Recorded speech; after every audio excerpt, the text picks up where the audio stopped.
Veronica with Joovy's Customer Service Department, and today I am going to show you how to install the Nook seat cover onto your high chair.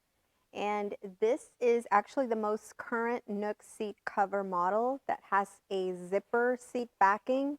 If yours doesn't have a zipper or the one you've received, it's totally fine. They both will work, and we do have another video that demonstrates that. But I just wanted to point that out. So let's get started. All right. So it's actually very easy to do. As you can see, I've already removed my harness from the seat.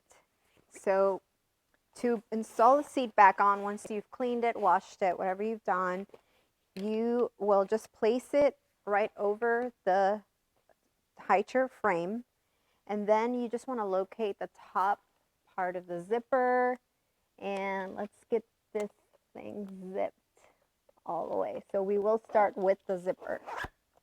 Okay, once that is done, locate the seat straps underneath. This is going to help keep the seat cover nice and stable onto the frame. So what you're going to do is just place it in this little like buttonhole. You're going to push it down, and then you're going to flatten it from the underside to make sure it doesn't slide up. And you're going to do that on both sides. All right, let's see here. Okay, perfect.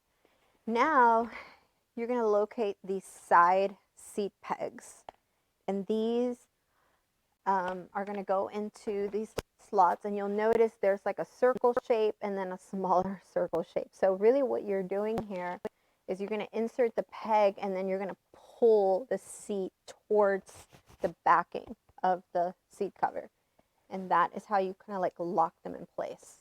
So I've done that, and then you will hear a click.